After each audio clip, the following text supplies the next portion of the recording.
This is the first video in a walkthrough of the chi-square test of independence. So what I have up here is the table of observed frequencies.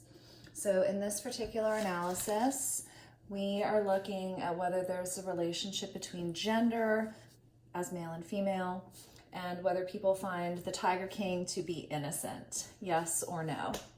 All right, so just some made up data here, but these are observed frequencies. So we have a total of 7 males. We have a total of 15 females.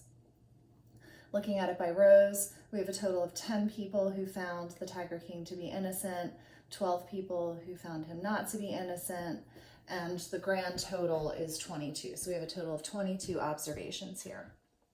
So just like the chi-square goodness of fit test, the next step is to put together a table of expected frequencies.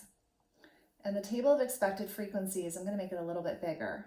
It's going to have the same shell as the observed frequencies. So we have males and females. We have Tiger King innocent, yes and no over here. And we have to populate that with some numbers. So the question is, what numbers are we going to fill in there for the expected frequencies? And for the test of independence, we're going to do a formula. So for the test of independence, to fill in the expected frequencies, the formula is we're going to take the row sum, multiply it by the column sum, and divide by the grand sum. And we're going to do that for every cell in the table.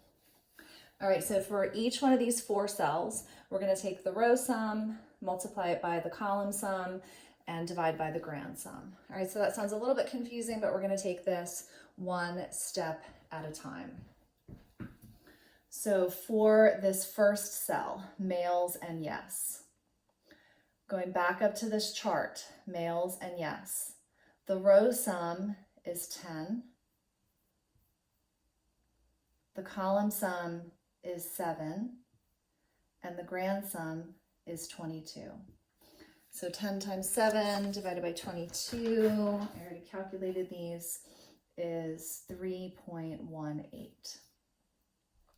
All right, moving over to females and yes. All right, row total is 10,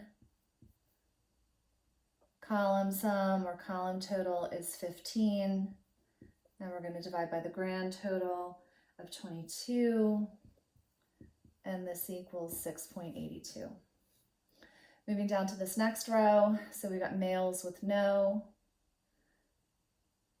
Row total is 12, column total is 7, so 12 times 7 divided by the grand total of 22, that equals 3.82.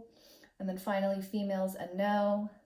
The row sum or the row total is 12, column is 15. So 12 times 15 divided by the grand total of 22 is 8.18. All right, so feel free to stop this video at any point and double check those numbers. But here's the answers. And there is something that you can do at this step of the problem to make sure that your answers make sense. The row, column, and grand totals should be the same in the expected frequencies table as they are in the observed frequencies table.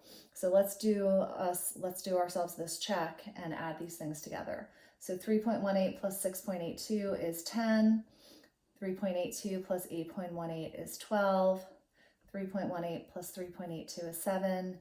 6.82 plus 8.18 is 15, and when you add all those 4 things together, it equals 22. All right, so that checked out.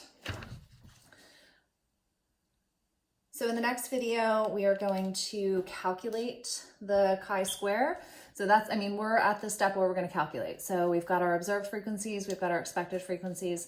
Now it's time to calculate our chi-square, and you're going to see that the formula is exactly the same as it was for the chi-square goodness of fit test.